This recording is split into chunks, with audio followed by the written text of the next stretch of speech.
Nah terus yang terakhir, ayat yang terakhir berkaitan dengan ini materai yang saya sebut tadi. Jadi Taurat dalam hati yang disebutkan dalam Yeremia 31 tadi itu adalah materai Roh Kudus. Jadi Taurat dalam hati ini dimeteraikan dengan rohnya.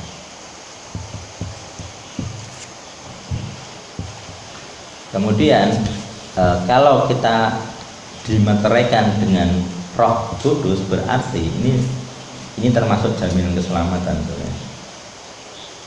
Jadi kalau kita dimeteraikan, siapa yang bisa merebut kita? Yohanes 10 ayat 27-31. Kalau Tuhan atau Bapa yang pegang kita, siapa yang bisa merebut? Nah ini konsep predestinasi. Jadi orang yang akan selamat itu sudah ada daftarnya. Jadi sebenarnya kita hanya akan bisa menyelamatkan yang tertulis dalam kitab kehidupan. Kayak Yeremia, aku sudah tahu jalan hidupmu jauh sebelum dunia dijadikan. Bayangkan, jauh sebelum dunia ada, sebelum dosa ada. Berarti Tuhan sudah tahu akan ada dosa. Jadi kalau dia itu superkomputer, dia itu bisa mengkalkulasi kombinasi sekian triliun, pangkat triliun, terus tiba-tiba ketemu kesimpulan. Jadi kita kalau berdoa kan kepada Tuhan yang satu, seakan-akan kita eksklusif. Ya, Tuhan tidak terganggu dengan orang lain. Padahal kan di saat yang sama jutaan orang berdoa pada dia gitu. Ya, itu kalau kita sebenarnya kalau konsep komputer itu begitu. Jadi masing-masing user itu beranggapan server itu hanya melayani dia. Dia nggak peduli ini yang lain mau jutaan atau berapa, nggak tahu, nggak peduli. Makanya ketika kita berdoa kita juga begitu toh. Kita seakan-akan nggak peduli Tuhan itu diajak ngomong sekian juta orang dalam waktu bersamaan.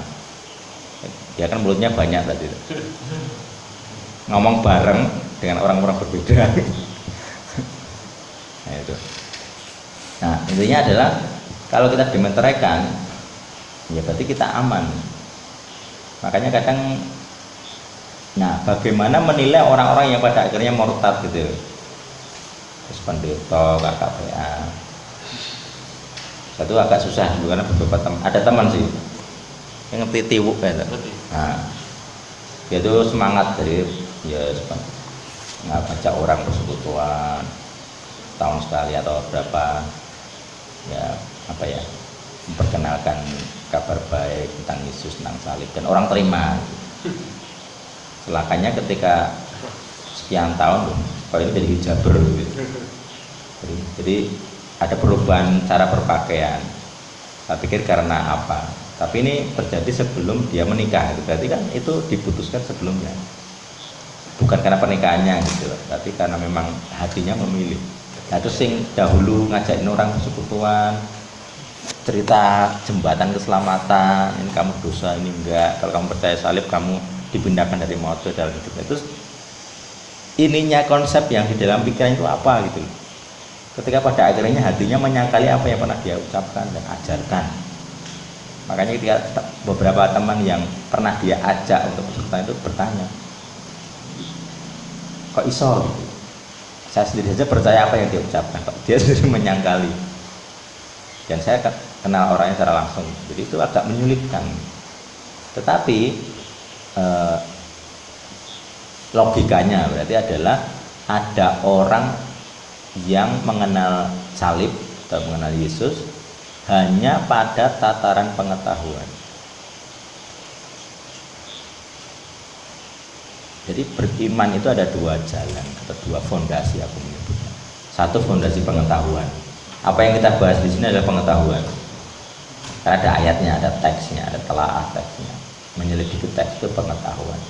Bagi orang yang tidak tahu, orang tak tahu, selesai. Tapi dengan pengetahuan, ayatnya aja nggak bilang gitu. Kalau misalnya saya nggak tahu sih kenapa saya ditanya gitu. Jadi ada jemaat GKJ Karanganyar yang ngomong udah tua. Saya juga nggak tahu Pak dulu bisa ngobrol gitu. Pokoknya intinya dia bertanya, Mas saya tuh bingung, Allahnya orang Kristen sama Allahnya orang Islam tuh sama nggak ya? Kayaknya kok ya beda, tapi kok ya namanya Allah sama gitu. Makanya jadi saya ngomong gini karena saya pernah ditanya jemaat langsung gitu. Kenapa jemaat punya pemikiran seperti itu? Karena masalah bahasa, masalah sebutan. Apalagi di terjemahan LAI menggunakan huruf besar. Jadi Tuhannya kecil, Allahnya besar. Jadi dia beranggapan ya berarti Tuhannya sama gitu. Karena nyebutnya sama. Nah itu adalah kesalahan penerjemahan. Tapi ternyata di teksnya yang real, yang Ibrani nggak ada nama itu. Adanya tetragram atau nama 4 huruf itu. Berarti ada perubahan makna, perubahan konsep di dalam teks asli dan yang diterjemahkan. Kalau ada perubahan makna, berarti kalau kita punya pengetahuan, berarti ada kesalahan. Itu dari sisi pengetahuan. Tapi dari sisi pengalaman, apakah kita memang sudah bertemu gitu? Kadang sebenarnya bisa diturut apakah pengetahuannya yang salah atau benar itu bisa menjadi kayak tanda apakah dia sudah bertemu dengan yang benar atau belum. Misalnya kalau orang berpandangan bahwa segala agama sama, itu cuman hanya salah satu sisi saja, maka berarti sebenarnya kalau bagi saya pengetahuan yang salah itu pertanda bahwa dia belum bertemu yang sejati. Kayak dulu kemarin saya bahas tentang Kiai Tunggul Wulung. Dia jadi Kristen karena ada wangsit yang memberi dia 10 hukum. Ya ini 10 hukum Taurat ini. Tapi kenapa dia mengajarkan kekristenan yang berbeda dari yang seharusnya? Dia masih banyak klinik. Kenapa?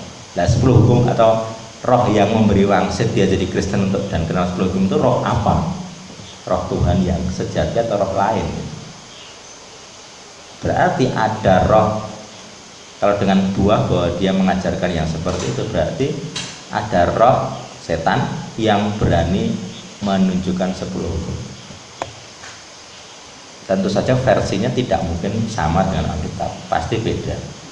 Karena di Alkitab 10 hukum itu merujuk kepada satu sosok Tuhan yang Yahudi, Tuhannya Yahudi. Jadi kalau roh yang ngomong 10 hukum tapi tidak merujuk atau menunjuk kepada sosoknya Tuhannya Abraham, ya berarti kan roh yang bukan roh Tuhan, bukan roh yang diutus oleh Tuhannya Yahudi gitu. Jadi berarti roh yang memberi wangsit ini roh yang Tuhan yang lain, entah Tuhan Jawa atau yang apa. Jadi dengan mengenali apakah konsepnya benar atau tidak, kita secara gampang, sederhana bisa punya petunjuk apakah dia sudah bertemu Tuhan yang sejati atau tidak. Kalau 10 hukumnya merujuk kepada Tuhan yang lain, bukannya Tuhannya Abraham, ya berarti kan Tuhannya salah. Dia mengenal Yesus yang berbeda, dia mengenal Yesus yang planet gitu. Makanya dari situ konsep seperti itu, maka tidak mustahil setan bisa meniru mewakili Yesus.